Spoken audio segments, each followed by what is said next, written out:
जैसे ही मैंने पीछे मुड़कर देखा तो वहां पर एक ऐसी खौफनाक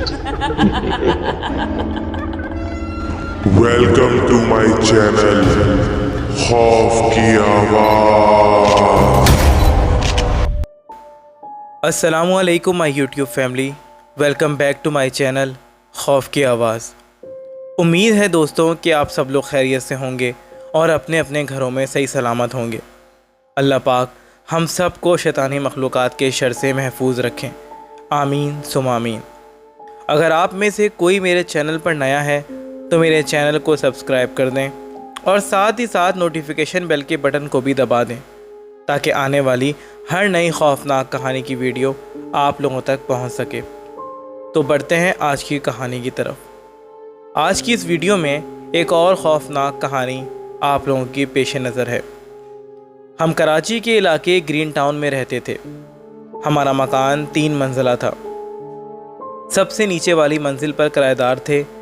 बीच वाले पूरे पोर्शन पर हमारी फैमिली यानी मैं, अम्मी, बहन और अब्बू रहते थे और छत वाला पोर्शन खाली था। वो हम लोग अक्सर कभी कभार जब ज़्यादा मेहमान आए हुए होते थे तब इस्तेमाल करते थे। फिर हमारे अब्बू की कंपनी ने अब्बू को कतर में शिफ्ट कर दिया और साथ ही साथ हम भी कतर आ गए। कॉन्ट्रैक्ट 10 साल का था।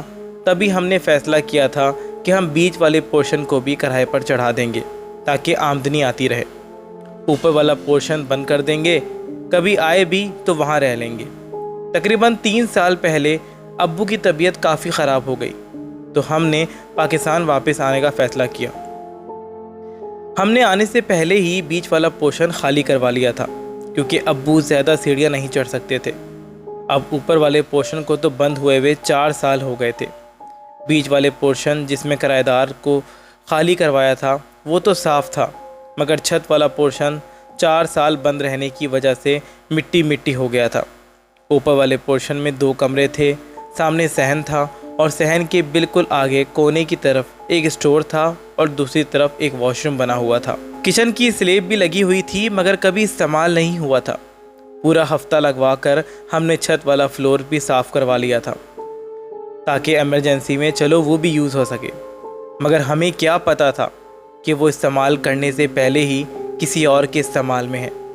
जिस दिन काम वाली छत वाले कमरों की सफाई कर रही थी तो उसके कंधे भारी होने लग गए। वो नीचे आकर अम्मी को कहने लगी कि बाजी मैं घर जाऊं, मेरी तबीयत अजीब हो रही है। अम्मी ने कहा कि क्या हुआ है, अभी तो आई हो तुम। तो वो बोली कि बाजी पता नहीं, मैं जब सफाई कर रही थी तो किसी की मौजूदगी क्या मेरे पीछे से एहसास हुआ। मैंने मुड़कर देखा मगर वहाँ कोई नहीं था। उसी वक्त से मेरे कंधे बहुत भारी भारी लग रहे हैं। मैं अभी चली जाती हूँ, कल आ जाऊँगी जल्दी। सफाई तो ऑलमोस्ट हो गई है, बस अब छत रहती है, वो मैं कल धो दूँगी। अम्मी ने उसको कहा कि ठीक है तुम जाओ मगर कल वक्त से आ जाना। खैर वो दिन तो जैसे तैसे गुजर गया। शाम को मैं और अम्मी और बहन छत पर आ गए। छत पे हमने झूला रखा हुआ था। हम दोनों बहन भाई उस पर बैठकर झूलने लग गए मगर उसमें से बहुत ज़्यादा आवाज़ आ रही थी। तभी हम उतर गए। कुछ दिन गुजरे होंगे कि एक दिन हमारे इलाके में लाइट चली गई। गर्मी के दिन थे, मेरा तो सांस रुक रहा था। मैंने उठकर देखा तो बहन, अम्मी और अब्बू गहरी नींद सो रहे थे। मैंने सोचा कि ऊपर छत वाले पोर्शन पर चला जाता हूँ, वहाँ तो अच्छी हवा होगी, ज़रा सुकून आएगा। मैं आराम से वहाँ से उठा, मोबाइल की फ्लैश लाइट ऑन की और ऊपर वाले पोर्शन पर आ गया। सीढ़ियों की तरफ जो दरवाज़ा था उसको बंद किया ताकि बिल्ली वगैरह नीचे ना चली जाए और फिर छत से गुजरता हुआ कमरे में आ गया और कमरे का दरवाज़ा बंद करके कमरे में मौजूद गली वाली साइड की बड़ी बड़ी खिड़कियाँ खोल दी ताकि हवा आ सके। हवा वाकई में ठंडी थी। तभी सुकून आ गया और मैं सो गया। घंटा डेढ़ गुजरा होगा कि मैं गुनूदगी में था मगर मेरी आंखें हल्की सी खुली हुई थीं। मैंने देखा कि मेरे बेड के पास आकर कोई खड़ा हुआ है। अंधेरा था तो साफ साफ नज़र नहीं आ रहा था। मेरा पूरा जिस्म अजीब बेजान सी हालत में हो गया था। मैंने देखा कि कोई साया नुमा मेरे बेड के पास आकर खड़ा हुआ है और फिर बेड पर बैठ गया है। उस वक्त बेड के हिलने की आवाज़ भी साफ साफ मेरे कानों में सुनाई दी थी। मैं चाह रहा था कि मेरी आंखें खुल जाएं और मैं हिल सकूं, मगर मेरे पूरे वजूद पे अजीब बेजानी सी छाई हुई थी। میرے اندر جان ہی نہیں تھی۔ اسی بے جان حالت میں وہاں لیٹا رہا۔ پھر کچھ لمحوں بعد وہ سایہ میرے پاس سے اٹھا اور ساتھ والے کمرے میں چلا گیا۔ اسی وقت ایسا لگا جیسے میرے جسم میں جان آ گئی۔ میں نے فوراً اٹھ کر آگے پیچھے دیکھا، مگر اندھیرے کے علاوہ کوئی نہیں تھا۔ چاند کی ہلکی ہلکی مدھم سی روشنی کمرے میں آ رہی تھی۔ میں نے فلیش آن کر کے ساتھ والے کمرے میں ماری تو وہاں بھی کوئی نظر نہیں آیا، مگر عجیب سا خوف محسوس ہو رہا تھا۔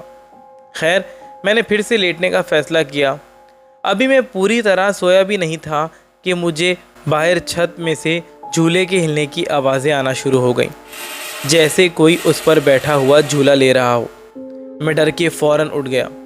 میرا دماغ معاف سا ہو گیا تھا کہ یہ سب کیا ہے، یہ آواز کیسے آ رہی ہے، کیونکہ چھت پہ تو کوئی بھی نہیں ہے اور میں گیٹ بھی بند کر آیا ہوں، تو کسی کے آنے کا تو سوال ہی پیدا نہیں ہوتا ہے۔ میرا پورا وجود پسینے پسینے ہو رہا تھا، کیونکہ مجھے اب بہت زیادہ ڈر لگ رہا تھا۔ جھولے کے ہلنے کی آوازیں لگاتار میرے کانوں میں پڑ رہی تھیں۔ میں نے فیصلہ کیا کہ چھت کی سائیڈ والی کھڑکی کھول کر دیکھتا ہوں۔ میں نے ہمت کی اور آہستہ سے اٹھ کر چھت والی سائیڈ کی کھڑکی ذرا سی کھولی تو میری آنکھیں پھٹی کی پھٹی رہ گئیں۔ جھولا فل اسپیڈ میں ہل رہا تھا، مگر بیٹھنے والا نظر نہیں آ رہا تھا۔ میں خوف کے عالم میں کانپتا ہوا وہ بھیانک منظر دیکھ رہا تھا کہ اچانک مجھے ایسا محسوس ہوا جیسے میرے پیچھے کوئی آ کر کھڑا ہوا ہے۔ میں فوراً مڑ کر نیچے کی طرف گر گیا۔ وہاں کوئی بھی موجود نہیں تھا اور ساتھ اسی وقت جھولا بھی ہلنا بند ہو گیا۔ مجھے اس دن اپنی موت اپنی آنکھوں کے سامنے دکھائی دے رہی تھی۔ مجھے سمجھ نہیں آ رہی تھی کہ میں اب نیچے کیسے جاؤں، کیونکہ نیچے جانے کے لیے دروازہ کھول کر چھت کراس کر کے مجھے سیڑھیوں والے دروازے تک جانا تھا، اور اتنی ہمت اور طاقت مجھ میں نہیں تھی۔ میرا پورا جسم تھر تھر کانپ رہا تھا۔ میں نے فوراً موبائل میں وقت دیکھا تو 3:10 ہو رہے تھے۔ لائٹ بھی نہیں آئی تھی، ورنہ آسرا ہو جاتا۔ مجھے رونا بھی آ رہا تھا کہ میں اب کیا کروں، کیونکہ امی لوگ تو گہری نیند میں سوئے ہوئے تھے اور ان کو تو پتہ بھی نہیں تھا کہ میں اکیلا ہوں اور اوپر آ گیا ہوں۔ میں نے فوراً اپنے فون سے کال ملائی، مگر میرے پاس کال کا بیلنس ہی نہیں تھا۔ میں وہیں رونا شروع ہو گیا کہ اب کیا کروں۔ اتنے میں ہی ساتھ والے کمرے میں سے کسی کے چلنے کی آواز آنا شروع ہو گئی، جیسے کوئی وہاں ٹہل رہا ہو۔ میں مزید ڈر گیا کہ اب کیا کروں۔ مجھے کوئی راستہ نظر نہیں آ رہا تھا۔ وہ چلنے کی آواز آہستہ آہستہ تیز ہو رہی تھی، اور اتنی تیز ہو گئی تھی کہ مجھے لگا کہ میرا دم نکل جائے گا۔ لگ رہا تھا کہ جیسے کوئی ساتھ والے کمرے میں بہت تیزی سے بھاگ رہا ہو۔ میں نے بہت ہمت کر کے فلیش آن کی اور ساتھ والے کمرے پر ماری تو بھاگنے کی آواز غائب ہو گئی اور وہاں کوئی بھی موجود نہیں تھا۔ اسی وقت میں کلمہ پڑھنا شروع ہو گیا۔ میں بہت زیادہ ڈر گیا تھا۔ یہ سب آخر میرے ساتھ کیوں ہونا تھا؟ میں آخر اوپر آیا ہے کیوں اکیلا؟ اسی وقت مجھے کام والی باجی کی باتیں بھی یاد آ گئیں، جس سے میرا خوف مزید بڑھ گیا۔ مجھے سمجھ آ گئی تھی کہ یہاں کوئی اور مخلوق ہے جس کو میں نہ دیکھ سکتا ہوں اور نہ ہی مقابلہ کر سکتا ہوں۔ اچانک اسی وقت ساری آوازیں کہیں غائب ہو گئیں۔ میں کافی دیر تک وہیں نیچے بیٹھا ہوا تھا اور آگے پیچھے دیکھ رہا تھا۔ جب 15 منٹ گزر گئے تو مجھے سکون آیا کہ شاید اب سب ختم ہو گیا ہے۔ میں نے فیصلہ کیا کہ میں بھاگتا ہوا نیچے چلا جاؤں گا۔ میں نے ابھی دروازے کی طرف ہاتھ بڑھایا ہی تھا کہ اچانک دروازہ باہر کی جانب سے بجنا شروع ہو گیا۔ بس پھر کیا تھا، میری اوپر کی سانس اوپر اور نیچے کی نیچے رہ گئی۔ مجھے لگ رہا تھا کہ بس اب یہ میرا آخری وقت ہے، اب میں نہیں بچوں گا۔ دروازہ بہت زور سے بج رہا تھا کہ لگتا تھا کہ ابھی ٹوٹ جائے گا۔ میں نے اونچی آواز میں پوچھا کہ کون ہے باہر، کون ہے، مگر کوئی جواب نہیں آیا۔ میں نے ہمت کی، آگے بڑھا اور چابی والی جگہ سے میں نے باہر دیکھا تو کوئی بھی نظر نہیں آ رہا تھا۔ میں بہت زیادہ ڈر گیا تھا کہ میرا سانس بھی رکنے لگ گیا تھا۔ باہر اور اندر جو بھی مخلوق تھی اس کو میرا یہاں ہونا بالکل بھی برداشت نہیں تھا۔ ہر طرف سے مجھے ایک عجیب سا خوف اور دہشت سی محسوس ہو رہی تھی۔ ایسا لگ رہا تھا کہ میرے علاوہ یہاں بہت سارے لوگ موجود ہیں، مگر وہ لوگ کون ہیں میں نہیں جانتا۔ وہاں جو کچھ بھی ہو رہا تھا سب کچھ میرے دماغ سے پرے تھا۔ اتنے میں ہی فجر کی اذانیں شروع ہو گئیں اور آواز اذان کے ساتھ ہی ساتھ ساری آوازیں ایسے ختم ہو گئیں جیسے کبھی تھیں ہی نہیں۔ میں نے اذان کی آواز سنی، مجھے سکون ملا، गर्मियाँ थीं तो फजर जल्दी हो जाती थी। मैंने उसी वक्त ना आओ देखा ना ताओ, बहुत तेज़ी से कमरा खोला और छत से गुजर कर मैं सीढ़ियों वाले दरवाजे तक पहुंच गया और वो खोलकर फ़ौरन उसको बंद किया और नीचे की तरफ भागा। मुझे यकीन नहीं आ रहा था कि मैं बचकर नीचे जा रहा हूँ। मेरी हालत बेहद ख़राब थी। मैंने सीढ़ियों से ही अम्मी और अब्बू को आवाज़ देना शुरू कर दी और वहीं मेरा पैर भी फिसल गया और मैं गिर पड़ा। अम्मी अब्बू ने मेरी आवाज़ें सुनी तो बौखला कर उठ गए और मेरे पास भागे भागे आए। डर से मेरी हालत मज़ीद गैर हो रही थी। अम्मी अब्बू ने मुझे देखा तो परेशान हो गए कि क्या हुआ है बेटा, क्या हुआ है। मैंने कांपती हुई हालत में सब कुछ उनको बताया तो वो लोग भी डर गए और खौफज़दा हो गए। अब्बू ने फ़ौरन ऊपर की तरफ नज़र मारी और फिर मुझे लेकर कमरे में आ गए। अगले दिन सुबह अब्बू ने जाकर ऊपर देखा मगर सब कुछ नॉर्मल ही लग रहा था, मगर मैं बहुत ज़्यादा डरा हुआ था। मुझे तेज़ बुखार हो गया था। अम्मी ने हमारी साथ वाली आंटी से जब इस बात का जिक्र किया तो उन्होंने कहा कि हमारे इलाके में जो आलिम साहब हैं तुम उनसे रब्ता करो बहन। हमारे 2 गली छोड़कर भी ऐसा ही एक किस्सा हुआ था। उन आमिल साहब ने उनके घर को पाक किया था। क्या पता कि तुम लोगों का घर इतने अरसे से बंद है, क्या पता कोई मखलूक़ात आ गई हों या कोई जिन्नातों ने अपना असर कर दिया हो। बहन मेरी बात सुनो तो जल्द से जल्द उनसे कांटेक्ट करो, ऐसा ना हो कि ये मखलूक़ात तुम लोग को नुकसान पहुंचाएं। जब उन आमिल साहब को हमारे घर लाया गया तो उन्होंने हमें कहा कि आप सब लोग नीचे ही रुकें, मैं ऊपर जाकर चेक करता हूँ। वो ऊपर गए और तकरीबन 15 मिनट बाद जब वो नीचे आए तो उनकी आंखें लाल सुर्ख हो रही थीं। उनका पूरा जिस्म पसीने से शराबूर था। उन्होंने अम्मी और अब्बू को कहा कि अगर आप मेरी बात मानते हैं तो मैं आपको एक ही मशवरा दूंगा कि ऊपर वाला पोर्शन कभी मत खोलें।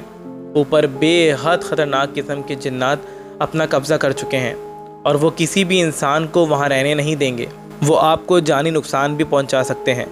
मैंने अपनी पूरी ज़िंदगी में इतने ज़्यादा ख़तरनाक जिन्नात नहीं देखे। उन्होंने मुझे साफ साफ कहा है कि अगर कोई यहाँ पर आने की कोशिश करेगा तो उसका अंजाम सिर्फ मौत है। इसलिए मैं तो आपको एक ही तजवीज़ करूँगा कि आप लोग ऊपर वाला पोर्शन बंद कर दें। मैं उनको ख़त्म भी करने के लिए अमल कर सकता हूँ, मगर इसका अंजाम बुरा हो सकता है। क्या पता कि वो आप लोगों में से किसी की जान भी ले लें। इसका अंजाम ख़तरनाक है, तभी मैं उन लोगों को छेड़ नहीं रहा हूँ। अब्बू और अम्मी को जब ये बात पता चली तो वो बहुत ज़्यादा डर गए। अब्बू ने यही फ़ैसला किया कि हम उनको नहीं छेड़ेंगे, क्योंकि अम्मी और अब्बू को ये खौफ था कि अगर हमने उनको छेड़ा तो वो हमें भी जानी नुकसान पहुंचा सकते हैं। हम दोनों की वजह से अम्मी अब्बू बहुत परेशान थे।